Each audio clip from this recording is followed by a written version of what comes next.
चरणों में कोटि कोटि नमन। श्री योग वशिष्ठ के निर्वाण प्रकरण में हमारा चल रहा है कि वशिष्ठ जी कल राम जी को ये बता रहे थे कि जो जीवन मुक्त हैं वो महात्मा पुरुष कैसे हैं, पारदर्शी, आर पार देख रहे हैं और उनको सब और वही ब्रह्म ही दिखता है और उनका चित्त कहाँ पे रहता है, सत्य पद में, हमेशा सत्य में ही रहता है। सत्य क्या है, हमारा स्वरूप है। सत्य चित्त आनंद रूप हम हैं, हमारा आपा है। पर ये संसार को इतना ओढ़ रखा है कि अपना आपा अब हमें भासता है और संसार दिखता है। वास्तव में क्या होना चाहिए, अपना आपा दिखना चाहिए और संसार भासना चाहिए। पर जो जीवन मुक्त होते हैं उनकी ऐसी स्थिति होती है, वही ये आर पार दोनों तरफ से देख रहे होते हैं। और सच मानो तो वास्तव में शांति, तृप्ति, संतोष भी जीवन मुक्त के पास ही होता है। वही हृदय से शांति रूप और नित्य तृप्त रहते हैं। उनको सर्वदा आत्म ज्योति भासित होती है। विवेक द्वारा उनके चित्त से जगत की सत्ता निवृत्त हो गई है और उसने स्वरूप में स्थिति पाई है। किसने, जो जीवन मुक्त हैं उन्होंने अपने स्वरूप में स्थिति पाई है। यह चित्त सत्ता कहती है। फिर वह कर्म चेष्टा करता भी देख पड़ता है और मोह को नहीं प्राप्त होता। जैसे भुना बीज नहीं उगता, वो ऐसे हो जाता है। ऐसे ब्रह्म तुम हो। वशिष्ठ जी राम जी को कह रहे हैं, ऐसे ब्रह्म तुम हो। वही स्वरूप तुम्हारा है, हमारा है, हम सबका है। हमें कुछ करना नहीं है इसके लिए, बस मानना है कि मैं ब्रह्म हूँ। जैसे समुद्र में तरंगे हैं, वैसे ही ये सारा कुछ तुम आकाश की भांति निर्मल हो। ये सारी लीला मात्र चल रही है, जगत है नहीं। जगत क्या है, ये भी तरंग है उस ब्रह्म में। अपने स्वरूप में स्थित हो। अपने स्वरूप को क्या बोला गया, घन स्वरूप, क्योंकि वो भी एक पत्थर की तरह अटल है, ना कहीं आता है ना जाता है, स्थिर है। हम अपने उस स्वरूप में स्थिति बनाएं। ये हमारा कल हुआ था, यहाँ पे हमने दूसरा प्रकरण, दूसरा सर्गा समाप्त किया था। आज हम तीसरा सर्गा शुरू कर रहे हैं। वशिष्ठ जी बोले, हे निष्पाप राम, तुम चैतन्य रूपी समुद्र में जगत रूपी तरंग उठते और लीन हो जाते हैं। देखो कितने जन्म ले रहे हैं, शरीर को लय कर देते हैं, फिर और शरीर ले लेते हैं। क्यों ले रहे हैं हम ऐसे, कब से भटक रहे हैं हम, क्यों? क्योंकि वासना ही नहीं खत्म होती, इच्छा ही नहीं खत्म होती। उस अनंत आत्म भाव की भावना से मुक्त और भाव अभाव से रहित तुम हो। ऐसा जो चिद आत्मा तुम्हारा स्वरूप है, वही सब जगत रूप है। जगत कहाँ है, विचार करें तो जगत कहाँ दिखता है, कहाँ उंगली निर्देश करें हम कि ये जगत है।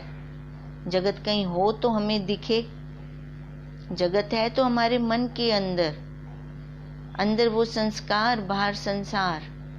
तो इसलिए सबका संसार अलग अलग है, एक जैसा नहीं है।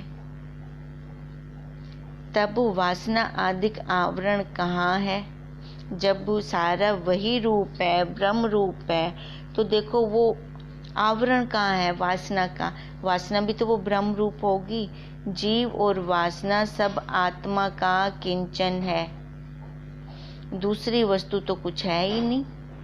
क्योंकि जब महाप्रलय हुआ, महाप्रलय में जो सामग्री बची, उसी सामग्री से ही चारों खानियां बनी हैं। तो इसका मतलब ये भी वही रूप है। तब और कथा और प्रसंग कैसे हो। किसको कहें हम कि ये और है, ये मैं नहीं हूँ। हे राम, महासरल गंभीर और प्रकाश रूप जो चैतन्य समुद्र है वह तुम्हारा रूप है, वह हम सब का रूप है। और राम रूपी एक तरंग उठाया। देखो हम सारे तिरंगे हैं उस समुद्र में, समुद्र ये जगत, उसमें हम सारे तिरंगे हैं। ब्रह्म रूप सागर के अंदर ये नाम रूप आकार की ये तरंगे उठ रही हैं। अब जैसे सागर से तरंग उठती है तो उसमें वास्तव में क्या होता है, जल, और वास्तव में सागर में भी क्या है, जल, वो भी जल, वो भी जल। तो इसका मतलब तरंग उस सागर से भिन्न नहीं है। ऐसे मटका मिट्टी से भिन्न नहीं है। अगर मटके में से मिट्टी को निकाल दें तो क्या बचेगा, बचेगा मटका, मटके का वजूद ही नहीं रहेगा। ऐसे ये सारा ब्रह्म है, ब्रह्म है, ब्रह्म है, अंदर बाहर ऊपर नीचे दाएं बाएं सब ब्रह्म है। तो ब्रह्म के अंदर ये शरीर क्या है, ये भी ब्रह्म। जो और दिख रहा है वो क्या है, वो भी ब्रह्म। तो ये सारा वही है। सो समुद्र तुम हो, ऐसा जो आत्म तत्व है वह जगत रूपी होकर व्यापार युक्त भासित होता है। अब समुद्र बाहर नहीं है, इधर अंदर है। अंदर अथाह समुद्र है हमारे अंदर, और इसके अंदर इतनी शक्तियां भरी पड़ी हैं। पर जो गोता मारेगा, जैसे समुद्र की तह में जाते हैं तो हमें खजाना मिलता है, पर ऊपर पहले वो सारा पार करना पड़ता है, तैर के नीचे डुबकी लगानी पड़ती है तह तक जाने के लिए, तभी जाके हमें खजाना, हीरे मोती रतन मिलते हैं। ऐसे ही इस शरीर को तैरना पड़ेगा। अब तैरना क्या है, जो मन के अंदर संकल्प विकल्प चल रहे हैं इनको पार करना पड़ेगा एकाग्रता के साथ, दृढ़ता के साथ। जब इन वासनाओं को, इच्छाओं को पार कर जाएंगे फिर उसके अंदर गोता लगाएंगे, क्योंकि सारे पहले दरवाजे खोलेंगे, सारे फाटक खोलेंगे, फाटक खोलकर फिर उसके अंदर गोता लगाएंगे। अब गोताखोर भी नीचे तक जाता है। ऊपर सागर का जल कितना ऊपर ऊपर कितने फुट तक होता है, और नीचे तह तो है ना, पृथ्वी तो है ना, उसके नीचे कितनी गहराई में उसको जाना पड़ता है अगर उसके हीरे जवाहरात चाहिए तो। ऐसे ही इसकी गहराई में जब हम जाएंगे फिर जाकर हमें वो सारा अपना स्वरूप और जितना हमारे अंदर खजाना है वो सब हमें मिलेगा। हे राम, महासरल गंभीर और प्रकाश रूप जो चैतन्य समुद्र है वह तुम्हारा रूप है, दूसरी कुछ वस्तु है ही नहीं। कथा और प्रसंग कैसे हो, है तो सारा वही। अब क्या कह रहे हैं, महासरल। बताओ, अपने स्वरूप से सरल और कुछ है ही नहीं। बाहर संसार की जितनी भी वस्तुएं हम प्राप्त करने के लिए, उसको हम पुरुषार्थ नहीं कहते। हमारे संत ऋषि लोग, तत्वज्ञ लोग उसको पुरुषार्थ नहीं कहते, उसको काम कहते हैं, कार्य कहते हैं। वो जो कार्य करते हैं वो बहुत मुश्किल कार्य करते हैं, और वहाँ पे इंद्रियों का पूरा सहयोग चाहिए, फिर जाके ये संसार की पूर्ति होती है। यहाँ पे देखो, अपने स्वरूप के लिए भगवान जी ने हमें कितनी छूट दे रखी है कि बिना इंद्रियों वाला भी इसको पा सकता है, नहीं तो वहाँ पे तो भेदभाव आ जाता। यहाँ पे पुरुषार्थ कहा गया है, अंतःकरण को शुद्ध करने का पुरुषार्थ है, विक्षेपता को हटाने का पुरुषार्थ है, आवरण को मिटाने का पुरुषार्थ है। ये जब पुरुषार्थ करते हैं तो अपना स्वरूप बिल्कुल सामने, स्पष्ट, एकदम साफ। और वैसे देखा जाए तो ये बहुत सरल है। क्या करना है, खाली भाव ही तो बदलने हैं, फिजिकली कुछ भी नहीं करना, खाली भाव बदलने हैं।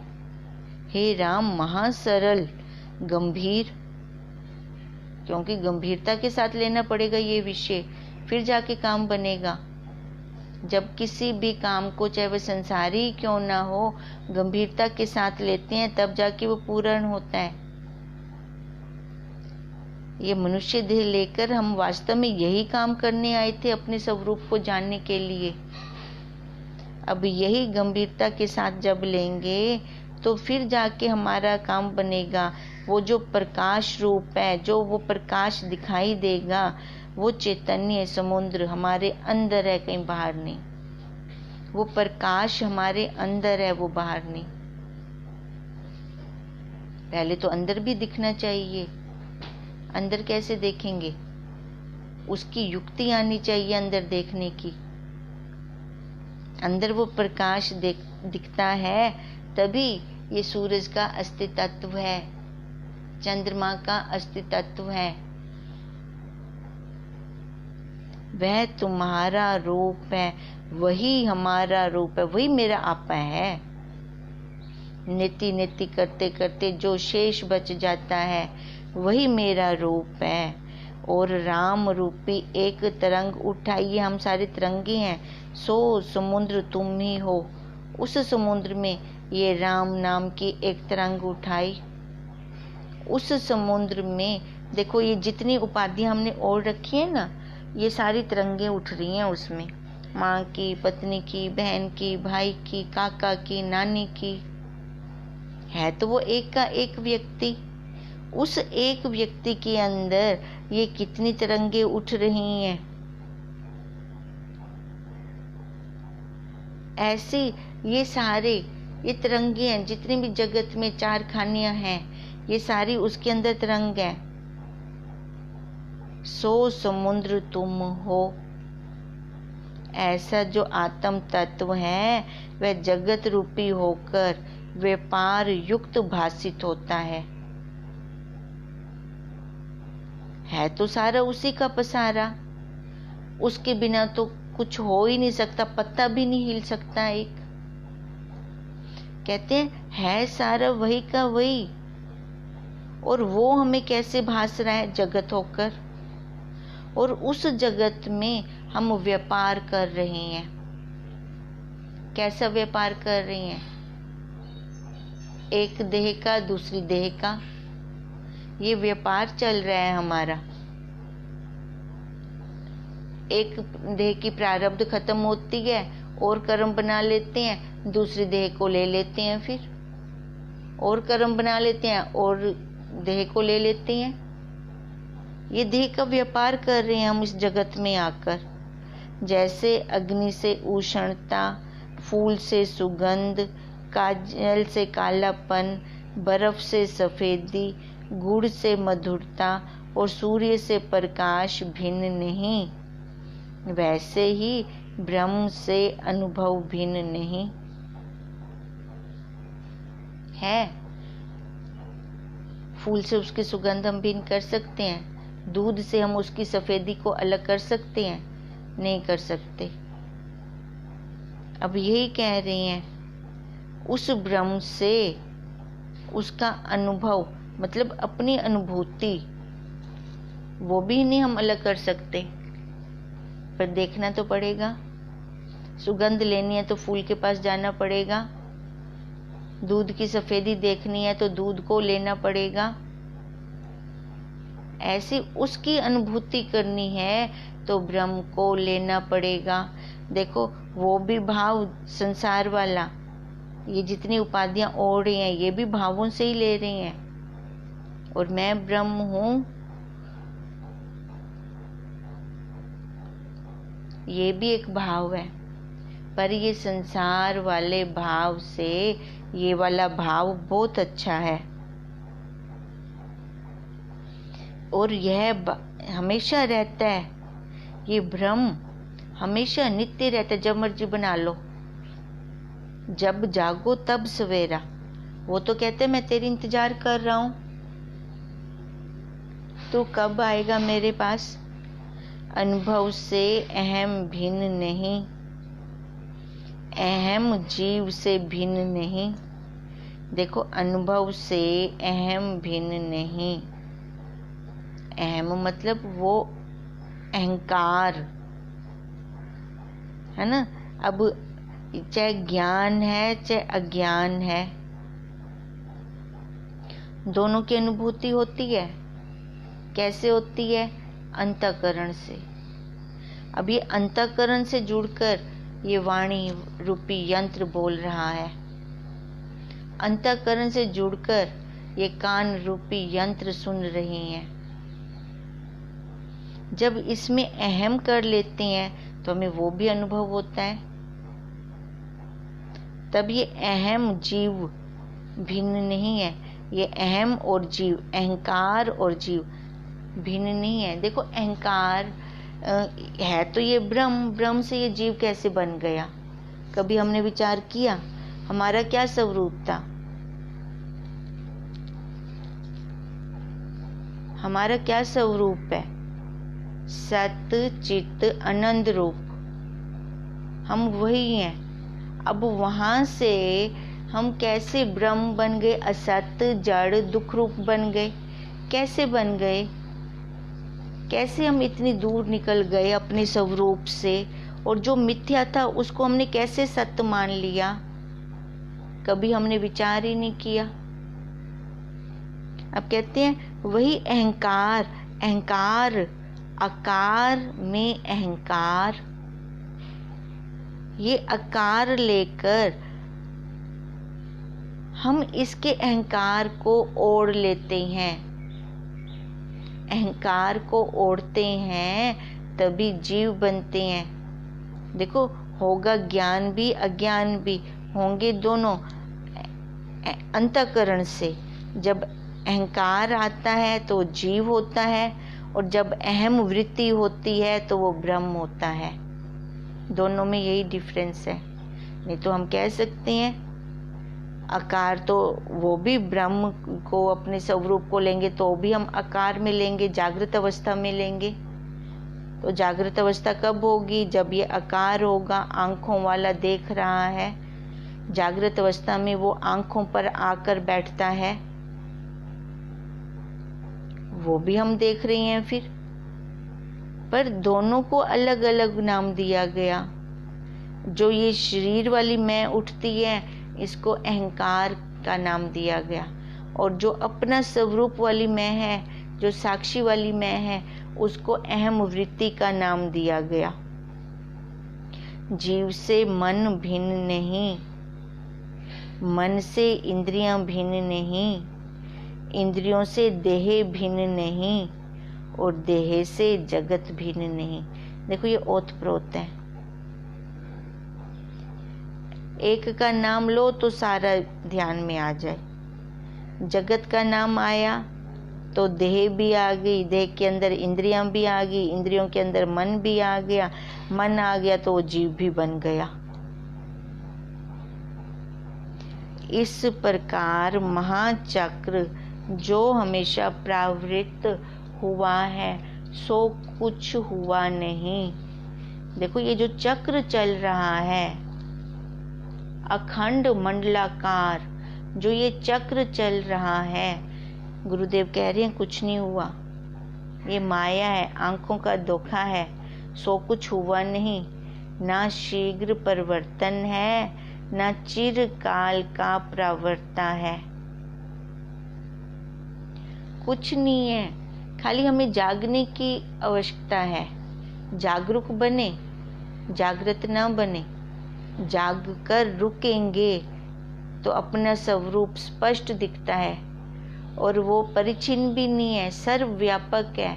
ऐसा भी नहीं है कि उसने किसी के साथ भेदभाव किया हो, सबको उसने एक समान दिया है। ना कोई न्यून है ना कोई अधिक है, सर्वदा एक अखंड सत्ता परमात्म तत्व है। खाली वही एक अखंड सत्ता है। अखंड सत्ता के अंदर ये जितने नाम रूप आकार उपाधियां हैं, ये सारे वही रूप में, उससे भिन्न तो कुछ है ही नहीं। जैसे आकाश में आकाश स्थित है, आकाश के अंदर आकाश स्थित है, कैसे?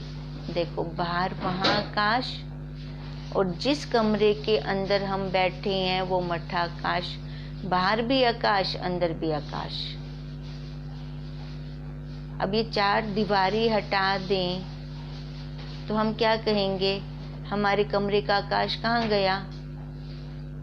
हमारे कमरे का आकाश कहाँ चला गया? वो तो मेरा आकाश था। बताओ, हम कह सकते हैं ऐसे? जब ये चार दीवारी हटा दें, बाहर का आकाश और कमरे का आकाश, जिसके ऊपर मैंने अपनी स्टैंप लगाई है कि ये कमरा मेरा है, ये रूम मेरा है, तो उसमें रखी हुई हर वस्तु मेरी है, तो अरे भाई, इसमें आकाश भी तो है। आकाश ने ही तो हमें रहने का अवकाश दिया। अब वो चार दीवारी तोड़ दो तो वो वाला आकाश, कमरे के आकाश को हम कह सकते हैं ये मेरा आकाश है? नहीं कह सकते, क्योंकि वो पकड़ में ही नहीं आता। इसलिए कहा कि आकाश में जैसे आकाश स्थित है, ऐसे ही सर्वदा वो ब्रह्म सत्ता अपने आप में स्थित है। जब ये घट रूपी उपाधि टूट जाएगी, देखो, जिसका अंत काल होता है तो मटका साथ में लेके जाते हैं। सारी उम्र तो उसने मैं किया। अब उस जीव को ये दिखाते हैं, अरे भाई, जो इसका सूक्ष्म है वो तू नहीं है, वो वही है, ब्रह्म रूप है। जिसको तूने सारी उम्र मैं किया, वो यहीं जला रहे हैं। तेरे साथ जाना था तो तेरे अपने ब्रह्म रूप के संस्कार जाने थे, क्योंकि तू वही है। पर अज्ञानता के कारण तुझने क्या किया? इस आकार को अपना बनाया। ले, आकार यहाँ पे फूट गया, मटका तोड़ दिया। फिर मटके का आकाश और महाकाश एक हो गया। अब यही हमें बार बार बड़े लोग समझाते हैं, पर समझ में नहीं आता, क्योंकि बिना तत्वज्ञ गुरुदेव के बिना ये हम कुछ नहीं समझ सकते। हमारी बुद्धि के वल नहीं निकल सकते, और वल भी ऐसे हैं कि गुरुदेव निकाल भी देते हैं और हमारे हाथ में भी नहीं आते।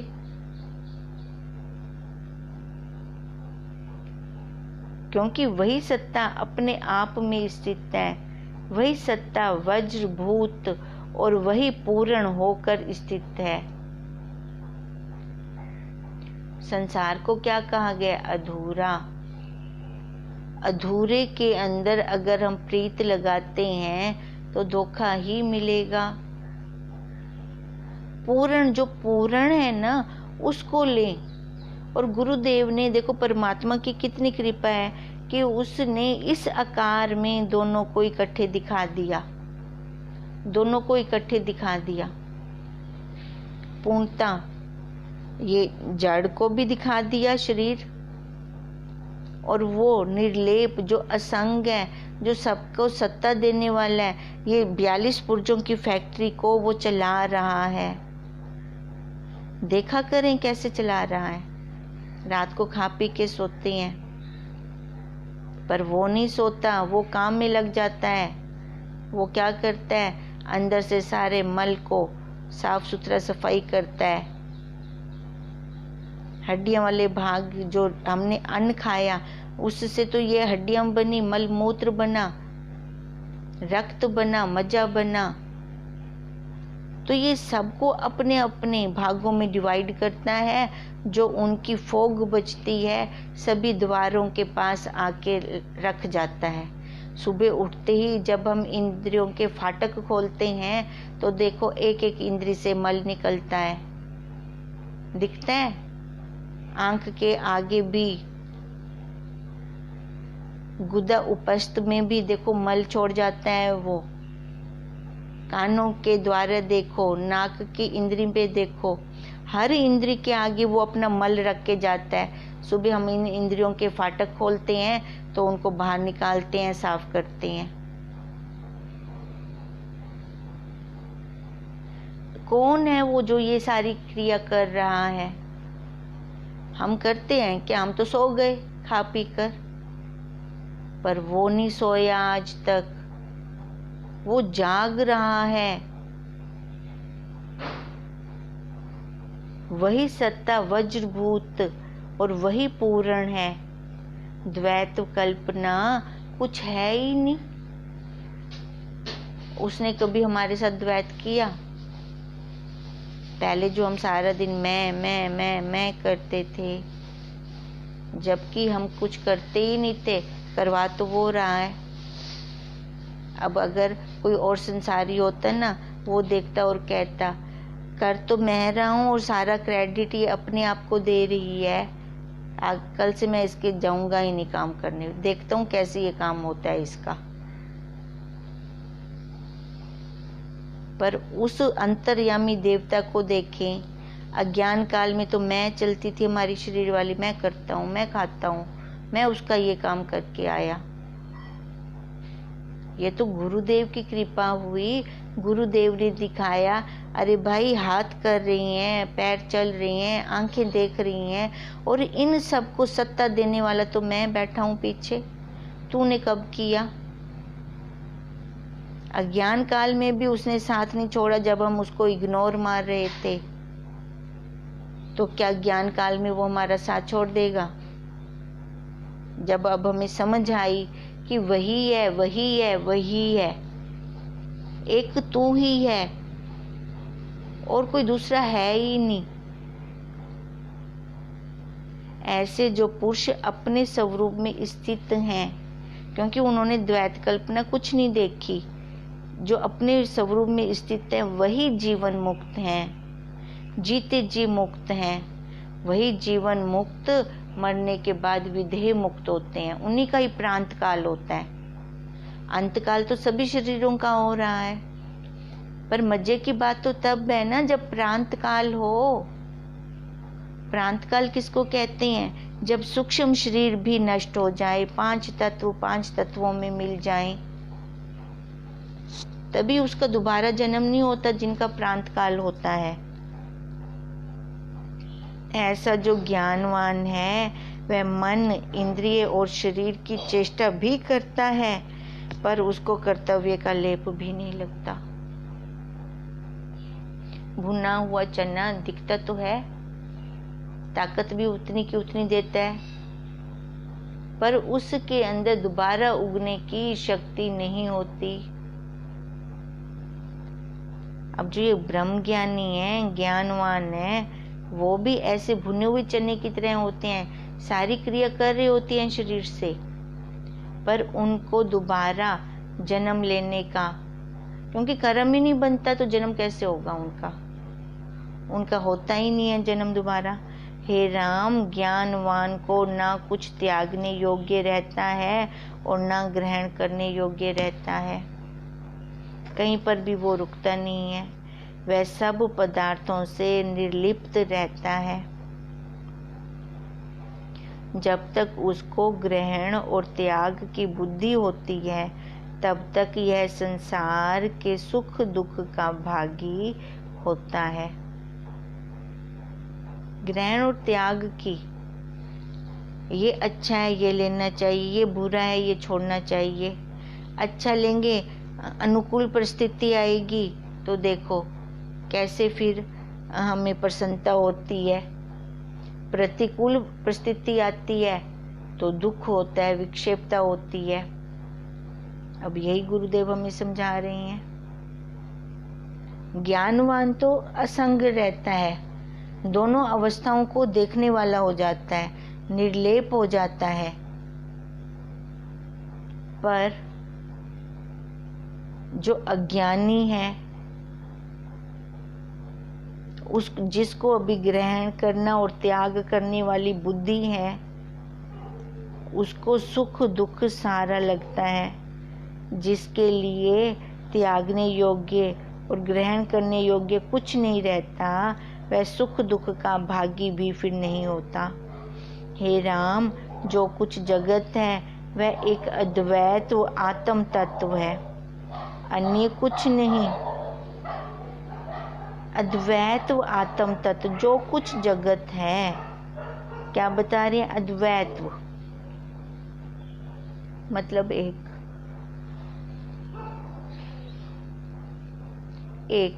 बस एक है वो, और कुछ दूसरा है ही नहीं। जैसे घट मट की उपाधि से आकाश नाना प्रकार का और समुद्र तरंगों से अनेक रूप भासित होता है, पर नाना तत्व भाव को नहीं प्राप्त होता। ये कमरे का आकाश, कमरे के अंदर मटका रखा, ये मटके का आकाश, मटके के अंदर एक छोटी डिब्बी रख दी, ये उस डिब्बी का आकाश। सबकी दीवारें तोड़ दो, डिब्बी के वो चारों दीवारें तोड़ दो, ऊपर का ढक्कन तोड़ दो, उसका आकाश और मटके का आकाश एक हो गया। अब मटके को तोड़ दो तो कमरे का आकाश और मटके का आकाश एक हो गया। अब कमरे की दीवारें तोड़ दो, मठाकाश कहा जिसको, उसकी दीवारें तोड़ दो तो महाकाश और ये मठाकाश वो एक हो गया। अरे भाई, ये पहले से भिन्न नहीं थे। आता ना था नजर तो नजर का कसूर था, क्योंकि वो आवरण आ गया, दीवारों का आवरण आ गया। इस कारण हमने आकाश को भी भिन्न भिन्न भिन्न भिन्न बोल दिया। जैसे हम बोलते हैं कि मटका एक राजपुरा से पटियाला ले गए, तो मटके के आकाश को भी मैं राजपुरा वाले आकाश को पटियाला ले गई। विचार करें हम। अब वहां जाकर मटका टूट जाता है तो मैं कहूंगी ये वाला आकाश मेरे राजपुरे का आकाश है। कह सकती हूँ मैं ऐसे? कह ही नहीं सकती, क्योंकि आकाश में कोई भेद आ ही नहीं सकता। भेद किसमें था? आकार के कारण। आकार के कारण हमने उसको अलग अलग कर दिया था, पर हमें देखना क्या था? उस निराकार को। आकार से तो गुरुदेव हमें हटा रहे हैं, पर जब हम आकार पकड़ लेते हैं ना, तभी दुखी सुखी होते हैं।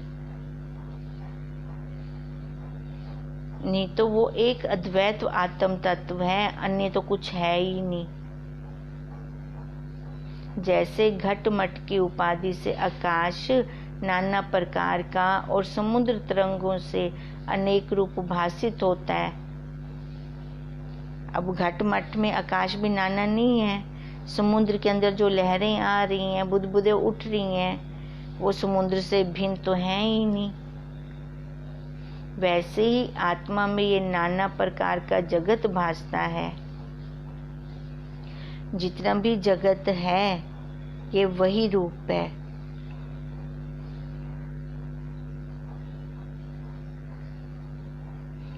तुम ऐसे स्वरूप को जानकर उसमें स्थित होवो।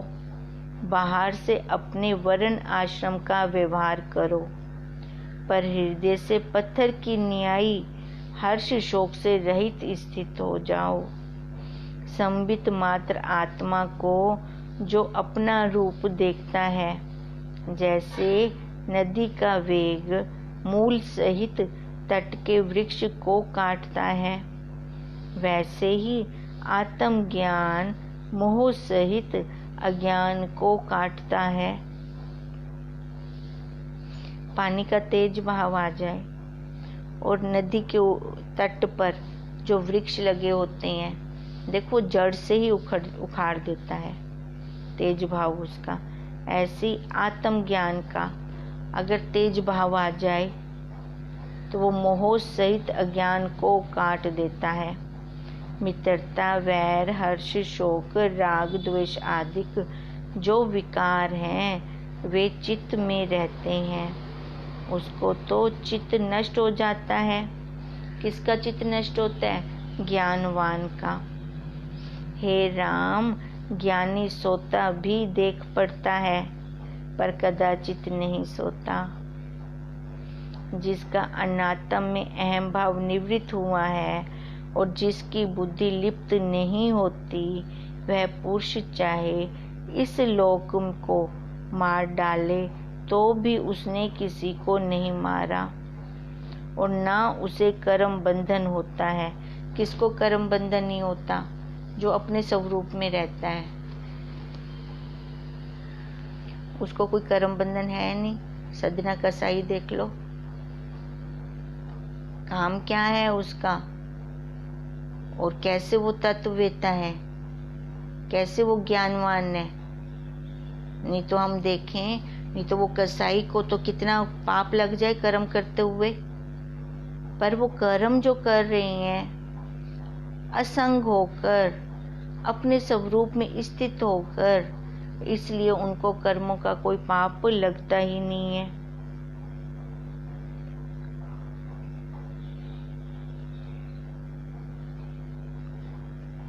तभी कह रहे हैं, चाहे वो इस लोक को मार डाले तो भी उसने किसी को नहीं मारा और ना उसे कर्म बंधन होता है।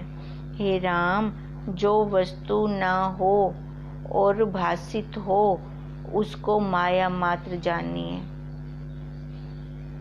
जो वस्तु ना हो और भासित हो रही है, ये जगत है नहीं पर भासित हो रहा है, तो ये सब माया है। ज्ञान से वह नष्ट हो जाएगी, पक्की बात है। ज्ञान से ये जगत खत्म हो जाता है।